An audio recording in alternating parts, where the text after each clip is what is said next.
Good evening. This is All India Radio and I am Nishit Kumar with the news at 9.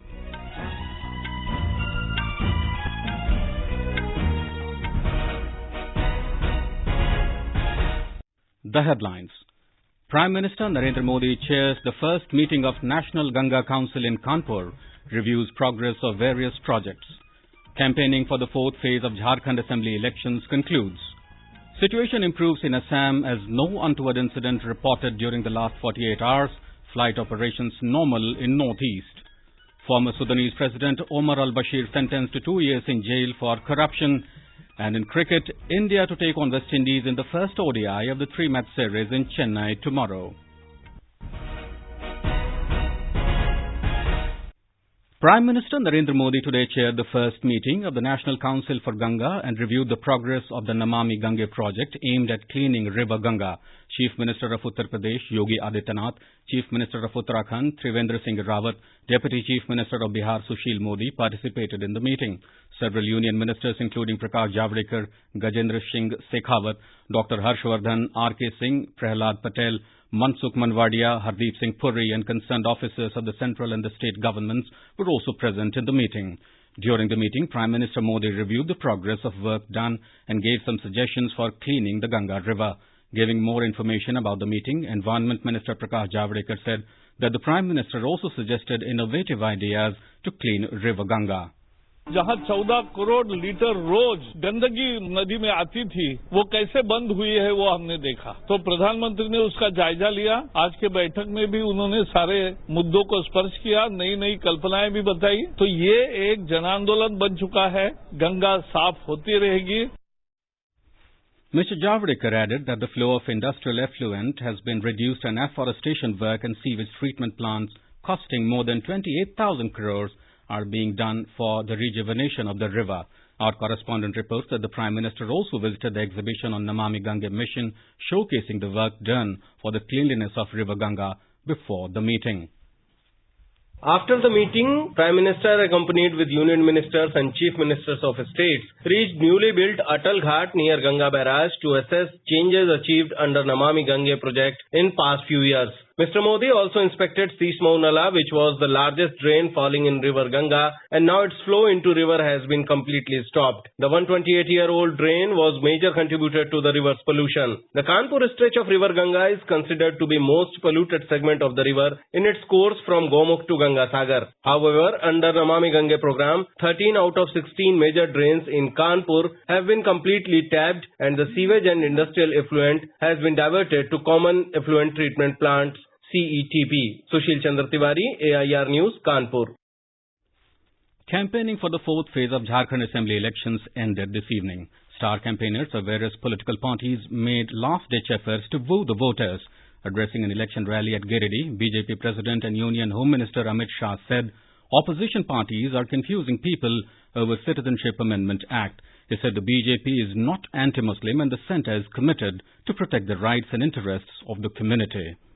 एक Congress party कहती है कि ये मुस्लिम विरोधी, कोई मुस्लिम विरोधी नहीं भाई। हमने 370 हटाई, आप कहते हो मुस्लिम विरोधी है और अब हम सिटीजनशिप अमेंडमेंट बिल लेकर आए। आप नॉर्थ ईस्ट के अंदर आग लगाने में पड़े हो। मगर मैं आज इस मंच से आसाम और नॉर्थ ईस्ट के सभी राज्यों को कहना चाहता हूं कि नॉर्थ ईस्ट के भाइयों बहनों की संस्कृति, उनकी भाषा, उनकी सामाजिक पहचान और उनके राजनीतिक अधिकार अक्षुण्ण रहेंगे। JMM leader Hemant Soren said if his alliance is voted to power, 27% reservation will be given to OBCs and loan of farmers will be waived.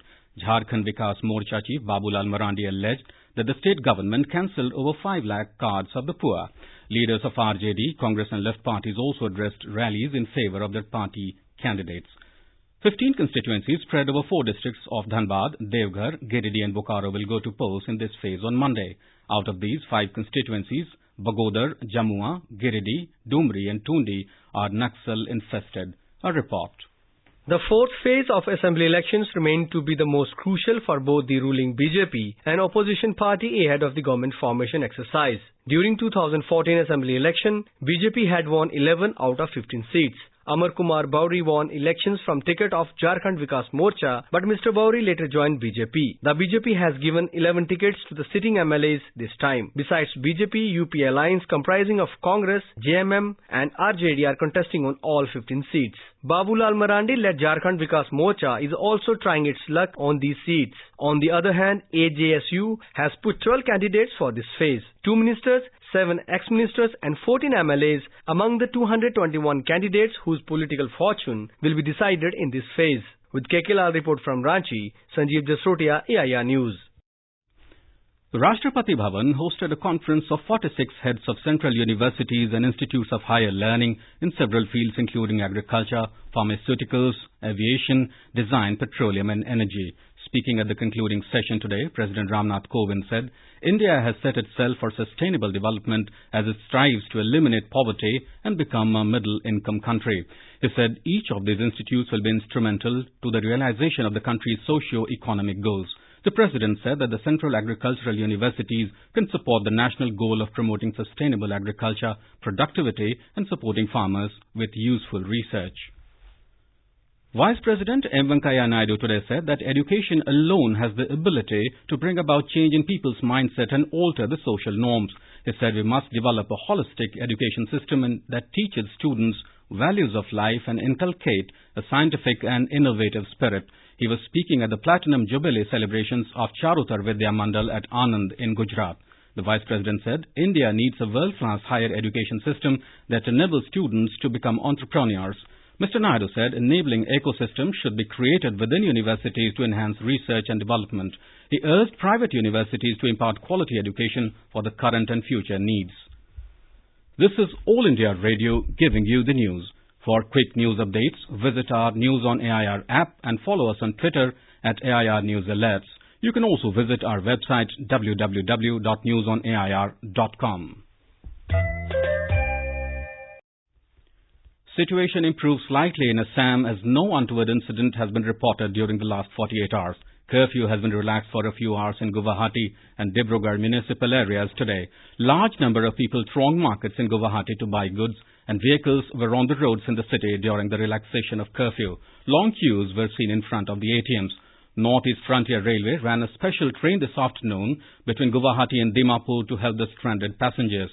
The Assam government has provided 2 telephone numbers of the Tourism Department for the help of stranded tourists for any assistance. The numbers are 94351 83370 and 60023779090. A strict vigil is being maintained by the security agencies. In Meghalaya, curfew was relaxed for 9 hours in the areas falling under Lamdingzri and Sadar police stations of East Kashi Hills district. A delegation of Meghalaya Democratic Alliance led by its chairman and Chief Minister Conrad K. Sangma met Union Home Minister Amit Shah. The delegation urged the Home Minister to implement the inner line permit in the state. Meanwhile, flight operations are normal in the northeast except Dibrugarh.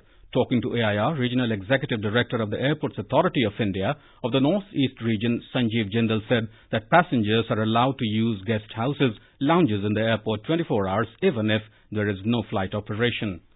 पूरा north east में 10 airport हैं जो functional हैं। अब उस 10 के 10 airport में सिर्फ एक एयरपोर्ट डिब्रूगढ़ को छोड़ के बाकी सभी जगह पे एयरपोर्ट के अंदर जो फ्लाइट्स हैं वो नॉर्मल तरीके से पूरी चल रही हैं। लेकिन कल सारी फ्लाइट्स डिब्रूगढ़ से भी ऑपरेट होंगी और उसमें जो असम गवर्नमेंट है उन्होंने बसेस और कुछ टेम्पो ट्रेवलर्स वगैरह की व्यवस्था कर दी है।